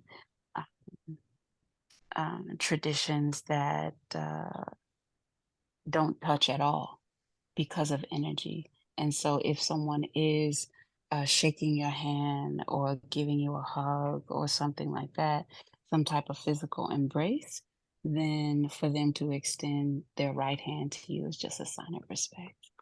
Oh yeah, that's good. So yeah, the water cleansing, the example I gave in the last class, and I'll give it to you guys, what she's talking about is, if you talking about corruption, right? Talking about using the toilet and keeping corruption on you. if you say, you know, walking in that 5 acres or outside anywhere, and say you walk into some cow or dog remnants or any type of poo, right? If I had an abundance of paper to give you to clean your shoe, or if I had an abundance of water to give you the shoe, what would you prefer? The I'd question use is the for, water. Oh, yeah, yeah, definitely, right? Is there anyone that would use paper, even if there was an abundance of paper? that's a waste of paper. Yeah. Besides that, besides it just pushes it around, it doesn't actually remove it. Like you're still gonna have Right. those particles. Like I could go do a Mm. swab and take it to the lab, and I'll be like, "Yep, I know you had corn." I don't want. Right. I'd rather it be like, "Hey, look, it's spotless. It's good." You know, like that's just that. Right. Yeah. And I No, guess something else I thought about is I know somebody who I guess there's a leaf that some people actually use, a natural leaf. I mean, they have like a whole natural method where it's like they compost all their own stuff. So of course you're not going to be popping that goes right to the compost bin. right, of course. But I mean, I And you still have don't to even know know if I do which that. leaf to use, at Oh, least this guy actually the named a village I'm species. from. Yeah. Yeah, Otherwise, you don't want to put poison sumac down there. Yeah. it's Otherwise, other very bigger true. issues might pop up. So, Yeah, yeah, yeah. There's a whole system that we use in the bush. Um, and so that same principle applies when it comes to getting your body clean after you use the toilet. So, but we don't think of that because, you know, this capitalistic society that we live in, you know, there's corporations that push Charmin and Cottonelle and other brands. And so we think that that's what we have to use. I don't know if you guys remember during the pandemic, before I left America and went to Africa with the children, one of the first things in the store that sold out and was people were fighting for off the shelves was toilet paper. I don't know about where you guys were, but in California, the water, the toilet paper, the wipies, like baby wipes, those were gone first thing. They left the food. The f- the food went second. The first thing to go was the toilet barely. paper. And I that was just amazing. That was amazing to me. A threat of a shutdown, and the thing that people go to is toilet paper. That just really, to me, gave the depth of the uh of society. Did that happen in anybody else's city? Was San Diego the only place? Oh, it was everywhere. My family was telling me back home that it was just like the whole toilet paper aisle was just barren. But then, like I was saying in the chat, I was like, hell yeah. I went to like the store. I was like, sweet, there's sweet potatoes. Let me get them sweet potatoes. Let me get, yeah, I stocked up on Right. like, I was like, sweet, you guys left this for me? I'm good. Like the I toilet paper couldn't didn't even believe phase that. me because I knew better. I knew, hey, water works way better. And plus you're home. In your Why do you, home. like, duh. To me, it's like one of those well duh sort of things. Like you just wash your And hands after. exactly. And so that's where we are as a society. That's how far gone, how far out of alignment we are. Okay. So those are things to keep in mind. But as people on a spiritual journey looking to increase our purity, why do we want to increase our purity? Because we are trying to restore and heal ourselves. And if we are restored, if we are healed, then we can continue to give to our communities and to our family. And so, the first way that we're talking about, at least now, while these doors are open and then we're doing these every Sunday, is through purity. Okay. There's other ways that you can connect with the divine, but the very first way that we're going to talk about now is purity. So you guys have that. You have to have the definition of purity. What's the definition? Someone other than Helena.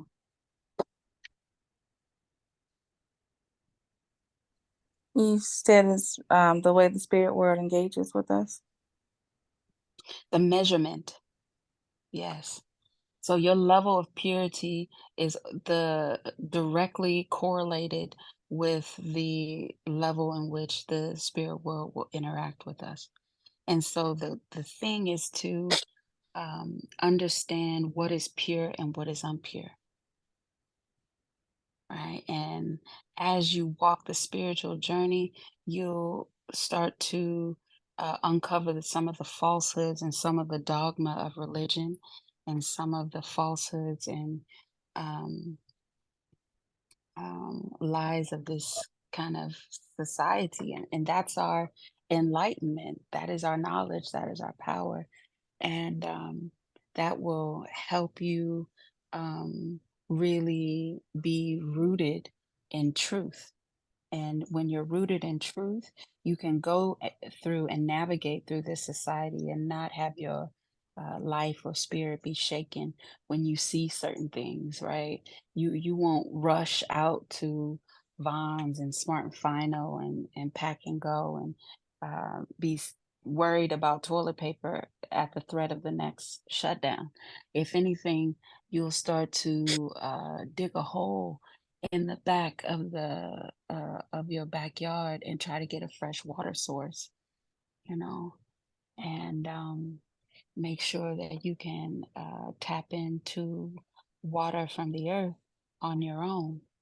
Um, that would be your first inclination, and not, I need to stock up on Charmin. Okay, so purity is important.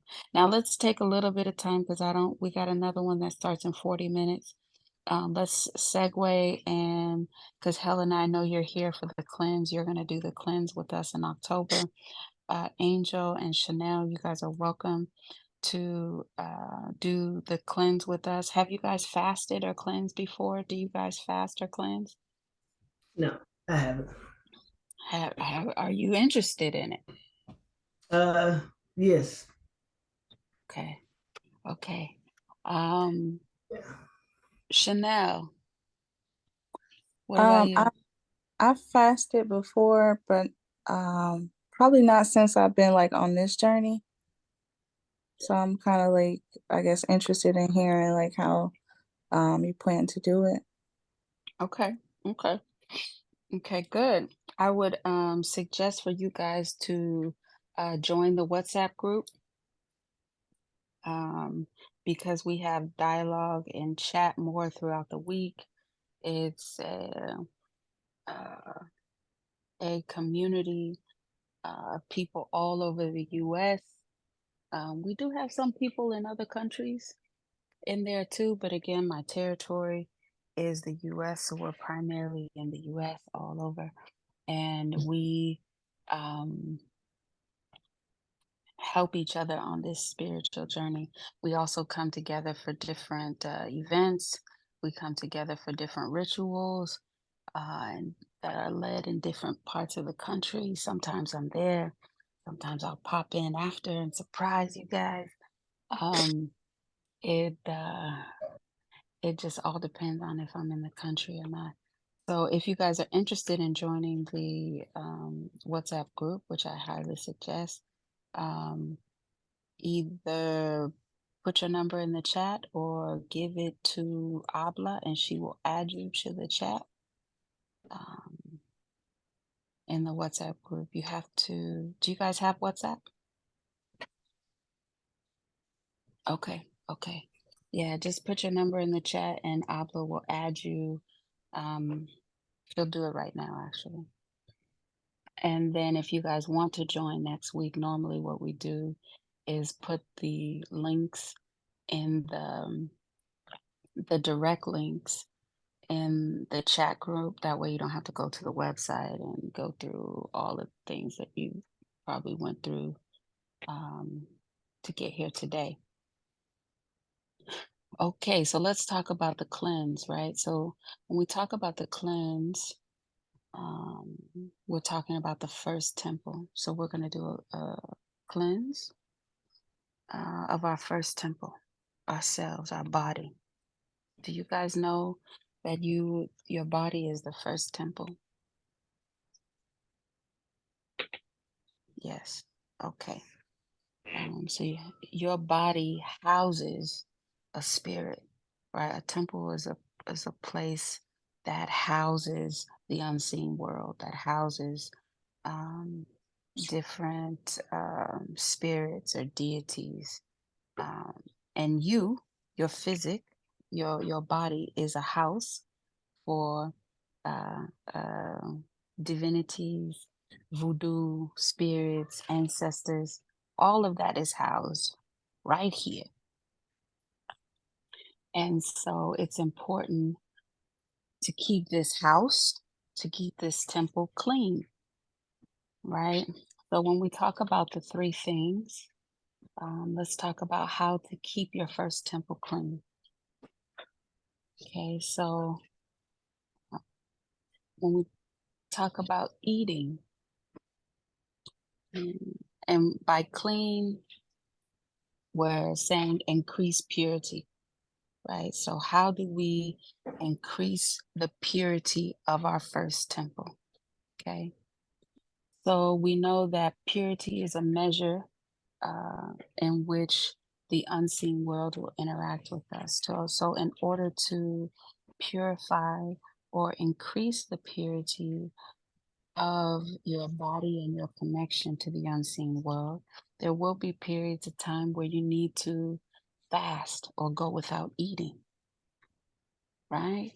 Why? Because we know that food is something that um, the divine world doesn't have to do. They don't have to eat.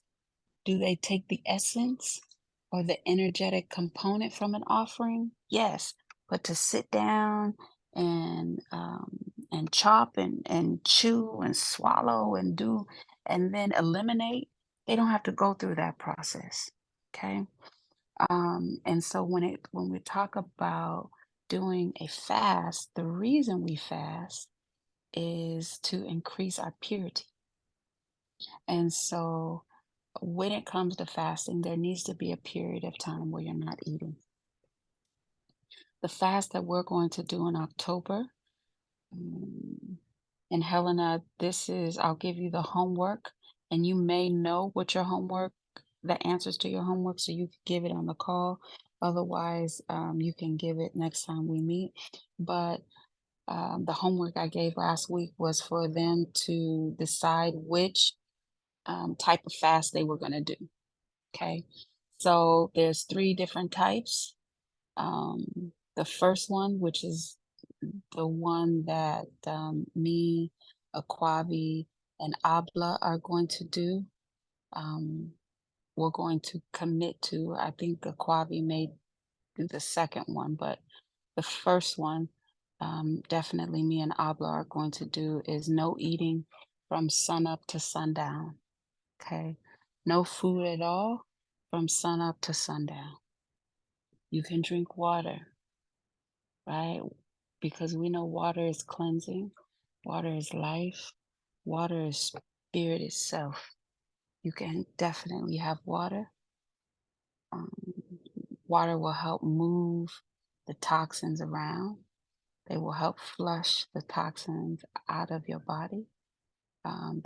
The water will help cleanse you. Definitely can drink water. Okay. Um, from sun up to sundown. The second way, how many people can do sun up to sundown? I could probably do it on the weekends. It's just with school. I found out the hard way that fasting and trying to study is just not, it does not sit well. Doesn't sit well. No, Oh, I I had some appreciate your breakdowns honesty. in learning. So No, it's good. Yeah, you did the last one in May with us. That was a little different. We just did alkaline then. But this one, because it's tied to purity, we're going to do sun up to sundown. Okay. If you're not able to do sun up to sundown, then the next option is intermittent fasting. Okay. Does anyone know what intermittent fasting is? So with that one, there's different types. You could do like 12 hours, 8 hours, like 17 hours, 16, depending on. I mean, I've seen where they actually had a breakdown of medical benefits, like what you're trying to achieve per hour, per, I guess, 4-hour block. Hmm. So for this, we're doing 12 to 6. So your first meal would be not before 12 o'clock noon, and your last meal would not be after 6 o'clock. Okay. The goal is to not eat more than you do eat, right? Because the goal we're looking for is purity. We're looking to increase our purity. So we know that the period in time in which we're not eating, um, that increases our interaction with the divine world because we're not eating. Okay. And we know eating is something that they don't have to do, so it kind of pulls them away. Okay. Um, so we do sun up to sundown. Um, that's most of the day. Most people at that point only have maybe one meal, unless they wake up early to have a meal in the morning. 12 to 6, you're still eating before the sun goes down, which is good because then you give your organs time to digest, and then you have a long period of no eating. Okay. So, how many people think intermittent fasting is better for them? Okay. Okay. And the last uh, way we had to do is the way we did in May. There were people last week that they're taking medication. They need to eat throughout the day. And for them, I say, well, make sure what you eat, you are eating high vibrational foods. You're eating live foods that will help to raise your vibration or your alkalinity. And for that, we do a alkaline diet. Okay. A strict alkaline diet. Yeah, a strict alkaline diet. We put things in the chat. We'll be talking about that more. Okay.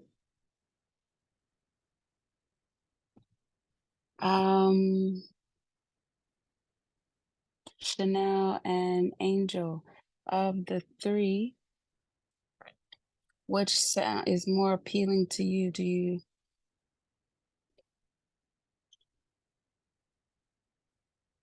Either one of the first two is fine. The sun up to sundown or the intermittent fasting works for me. Mhm. Okay. I wanted to ask, is it possible to do like a combination of two of them? The reason I ask is because October I have I have a couple of work events which I know is going to involve like eating. So I'm trying to figure out how, because I don't know like if the time for the meals would like fall within any of these like time spots. So I was thinking maybe like I could do like the intermittent fasting, and then when we have like the work events, maybe I could just choose to do like the high vibrational foods during that time. Like what are your thoughts about that? Mm, I think that if you start to um, have the um, if you start to make accommodations for work when it comes to your personal spiritual journey, then you'll always be able to make excuses, right? Because as we go further um, in this process, you'll also find that the alcohol isn't to be consumed during the fast, right? So if then we can make excuses and say, well, it's a work event, I have to be social.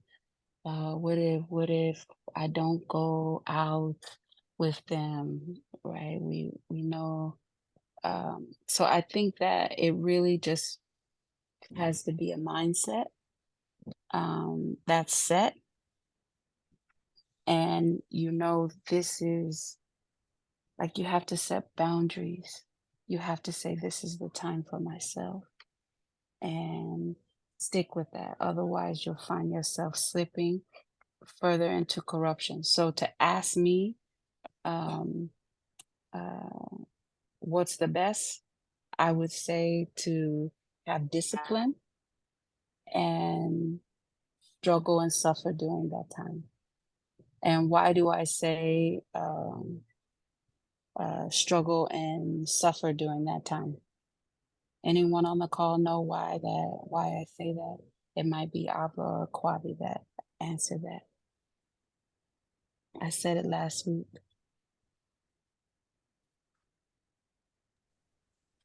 Because the amount that we suffer and we struggle also is proportionate to the amount of like healing and progress that we're making. We can't have one without the other. Right. So this is like asking that question to me is I'm giving you the same answer your personal trainer at the gym would give you, right? Oh, I'm going on vacation. Does that mean I don't exercise? Or I'm going on a work event. Does that mean I don't? No, you have discipline. No, it's when you are lifting the weights and you are feeling that pain that you are actually building muscle, right? It is in the time that your stomach is growling, that your cells are rejuvenating, that your intuition is becoming clearer. It is in that time that you are not consuming toxic processed food that and you are just having water that your blood and your body is cleansing. So um I would never agree to having your job come before your personal practice, um, especially when it comes to uh, like what you eat and when you eat and how you like. I don't believe that they should be able to infringe on that. It's bad enough that they tell you what time you can eat. You know, you have 30 minutes exactly to eat, and that um I don't play into the slave mentality like that. I can't I just I so for me, I would say have discipline, and you can have water, um and that's up to you. Now again, you're new, so I'll say this for you. I've said it on other calls that I'm going to teach you the ideal way to do things, so you have the correct way to do them.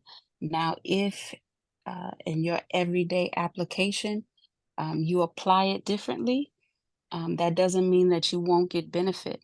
But my job is not to teach you how to cut corners. My job is to teach you the way to get the maximum benefit, and then the purest form or the purest way to get your objective, right? That's any teacher. And then it is for you to strive to get to that level. You may not start at that level, but it's for you to strive to get to that level. And so I would say take the information that you're getting and then figure out how to um, apply it into your life. Right. And again, like Aquavi was saying, what you put into it is spiritually what you will get out of it, right? Your ancestors see, you know, if you have if you break or you don't do it. The goal is to commit and follow through. Not to commit and then because of circumstances come, you change your commitment and then you no. It's to commit and follow through. If you have that ability, that will get you far in life. Okay. Um, what else? Aquabi, what was the homework that the last group have? I want to make sure Helena has everything that she needs before we go. I just had one question really quick, Mm-hmm. which was regarding with the intermittent fasting. I guess what I was taught previously, and you know, it's where you can have water or herbal teas. Would that be okay, like throughout the day, or You said just during the water, window, or herbal water. tea? Oh, tea. Yeah, tea is fine. Good. Okay, Yeah. cool. Because actually, I'm in the clinic now, and I get to do more hands-on with the herbs, and I was hoping to find whatever I need to, you know, amplify that, the cleanse or the benefit. So If you are doing sun up to sundown or intermittent, if you're doing the fast and you are still working and or in the sun as we will be um, where you're exerting a lot of energy, water, tea, at the most you would have like a broth, right? A broth or some juice if you find yourself getting weak um, or faint, and have some orange juice, apple juice, cranberry juice, some type of juice. And then I would say, you know, extreme case, you know, make a smoothie. But that again, after the first 3 days, you shouldn't be there. Your body should have worked. And if anything, we should be preparing ourselves before the 30 days to be able to tackle those 30 days. So if anything, you should be winging yourself off of certain foods starting now. We're almost at the 15-day mark. So between now and next week, we should be starting to wing ourselves. Right? What are some of the things that you could start to wean yourself from that are the most addictive? Okay. Sugar. Yes. Coffee. Wo- We, coffee is big. Bread. Yes. Um, Alcohol. Yeah, is big. Also during the fast, there's no smoking, right? Anything that brings down your vibration, you shouldn't be doing it. But so that's we're talking about eating. We'll talk about that more when it comes to corruption and consuming, which is the next section. But yeah, dairy, meat, those things you can start to wean yourself off of in this month, so that next month it's not a shock, right? You have to ask yourself the type of person you are. Uh, we were at the pool um, recently, and there's two types of people at the pool, right? There's the person who, um, when they get in the pool, they're at the edge and they put their feet in, and then they take time, right, to get into the pool, and they inch by inch, because it's cold, they have to like ease themselves in. And then there's the other person that comes in and they just cannonball into the deep end, and that's just there's there's one of two that you are. So you just have to identify like who you are. Are you the cannonball or are you the one who eases into the pool? You're cannonball. Okay. So you will just October 1st, you will just cleanse. And that's you will go through I mean, there's the prep work. I don't just, yeah, there's some prep work. I don't do full cold turkey shock. uh-huh. Like I try to It, keep it I try to keep it when I do things because I did vegetarian like cold. It was good until I had anemia, but I also didn't know Uh-huh. better. So Right. it's now I know better, and I try to keep it mostly vegetarian anyways. And plus, right now I've learned in school, besides dairy just being what it is, like for me, I can't really eat it anyways because it produces phlegm, and I notice Mm-hmm. when I have phlegm, my lungs suffer. So dairy has already kind of Tapered off. she's on her way out. Yep. Yep. Yep. Yep. Yep. Yep. So these are things that we need to start to do to prepare ourselves, and they will lessen the crash or the first 3 days of the cleanse. Okay. Aquavi, what was the other homework that they had? To identify possible hurdles for being able to complete the cleanse, and then also what you want to manifest during this time. Okay. So Helena, think about that.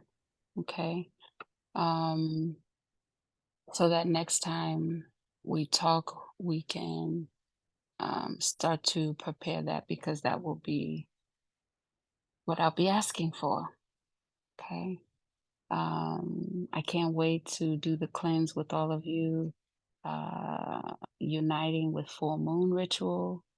I can't wait to um, do some of the other activities that I have planned for us while we are actively um,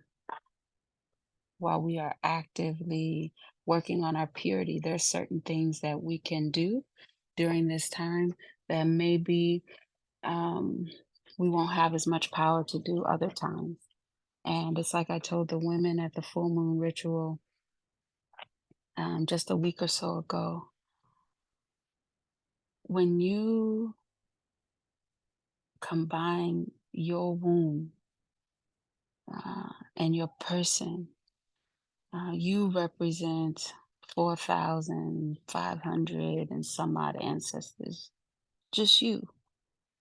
That's what it took, going back 400 years of generations of people for you to be produced here.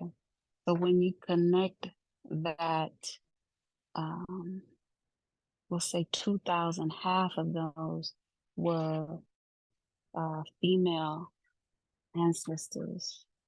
But when you connect your womb carrying ancestors with the next woman and her ancestors, and you align that under the full moon, which is a feminine energy, that is a powerful portal that can really change people's lives. And so, if you haven't done a full moon ritual with other women, um, you need to do that, because that's where a lot of magic lies. So I'll be teaching you guys a whole lot during the month of October about manifestation, and how we can take advantage of the time that we are at our purest form. So I'm going to end here. I went way over today, um, longer than I wanted to. We have a next session. Abla, can you put the link for the next session in the WhatsApp chat, so that the ladies can join if they want to? Okay, thank you so much. And then Angel and Chanel, are you guys in the WhatsApp chat already? Yes, I think I just got added. Me Okay. too. I think I was just Okay. added to. Okay. Okay. So just to recap real quick, we didn't get through everything. We went through the time that we're going to fast, okay? So we're gonna have a period of time where we're not going to eat, or the period of time in which we don't eat will be greater than the period of time that we do eat, okay? the period of time that we don't eat will be greater than the period of time that we do eat. This is to increase our purity during the fast time. When it comes to corruption, we are going to monitor the consumption that we're putting into our body, right? Because that has to do with what comes out, our elimination. So, what do I mean by that? Yes, alcohol, uh, um, and smoking of any kind. Unless you're trained on some and doing some ritual, um, even then, I'm trained to do ritual too, but there's ways that when you're trained, you learn how to do the ritual with whatever smoking agent it is, and you learn how to do it without actually putting the smoke in your body. So I can't have that as an excuse. There's no smoking during that time because again, we're taking care of the first temple. We also need to watch what we're watching, right? Whether that's in real life or on our screens, right? No sleeping with electronics by your head or by your bed, okay? All those electronic waves, you're consuming that electricity, okay? You're consuming that energy. No housewives, no reality shows, no um yeah, nothing with drama, toxicity or negativity. You don't want to consume that, right? Because that breeds corruption, right? That's the second thing. We're talking about food, now we're talking about corruption. Okay. I'm not gonna say, take a 30-day hiatus from social media. Um, Uh, some of us with social media, especially if you're an entrepreneur, some of us have to be on social media, but we also have a way where we can monitor um, uh, when we're just scrolling and, when we're on there for business. So I would say, just like with the food, um, be honest with yourself. Okay. You set your own time. On the iPhone or most of these phones, it'll say your screen time for the week. So during the week, the month that we are doing this fast, your screen time should be decreasing week over week. Okay. Each week it should say, your screen time is down by whatever hour percentage. You guys get where I'm going with that? Because it's about what you're consuming and the corruption, the elimination. We're going to eliminate as much toxicity as possible, okay? In order to keep our vibration high, right? High vibration is what is opening up your portal and giving you higher levels of purity. So if you are going to listen to music, there's certain music that you can listen to that will increase. We'll go over that a little later. Okay, but right now we're just talking about elimination and corruption, where we need to take out the negativity. Okay, the third thing when it comes to, and this is getting you caught up to what we went over last week, Helena. The third thing we went over is sex. Okay, how many of you guys are in a committed relationship, marriage, partner, right? If you guys are married with a partner, you need to have the conversation with your partner and let them know, I want to go on a spiritual journey. So I'm going to be fasting in October. I would enjoy if you did it with me. Okay. And we did it together. It'll make it easier for you if you guys do it together. But give them that option. But if they, don't want to do it, or maybe they don't have the same, they'll try, but maybe they're not into it like you, that's fine. You have to let your partner know um, that part of your spiritual journey for this month, increasing your purity, is no sex, right? And if you're in a relationship, you can't deny your partner, okay? Uh, I don't want no marriages breaking up and you putting it on priestess and air, right? No. Um, so you cannot, I'm not saying deny your partner. If your partner is engaging with you, you know, then you have an obligation um, to satisfy your partner. However, if it's not that, you control your urges, okay? If you are not in a relationship and you are single, no masturbation, okay? You control your urges.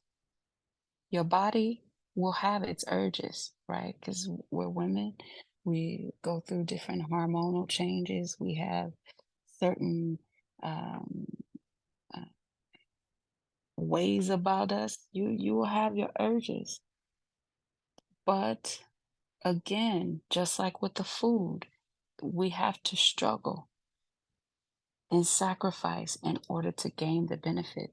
No sex. If you have the urge, I told the last group, go pee. That's it. Go pee. That is. I got that message when I was a teenager. It helped a lot. It got me out of a lot of sticky situations as a kid. Okay. And it helps you think clearly, releases the hormones. Okay.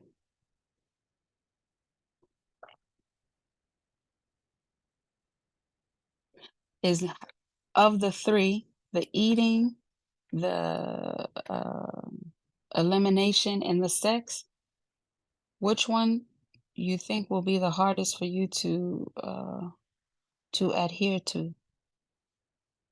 Anyone? Everyone?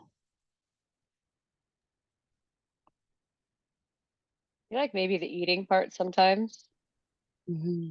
just with a schedule, but it's like you're saying, the struggle part. So I just gotta make it work, make do, and remind myself why I'm doing it. Okay. How is it going to be with your partner with no sex? No problem.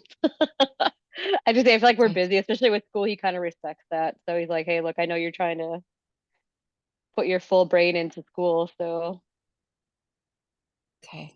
he knows when I say, hey, I need space, it's like, Can respect that. Good. Okay. All right. Angel and Chanel.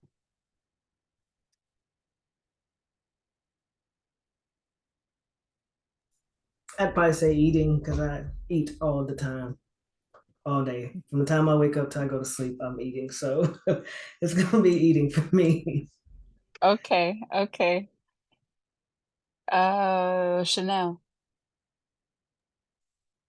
I think the stuff you mentioned about like the socials, like watching what you watch and Mm-hmm. what you listen to, because those are like my pastimes.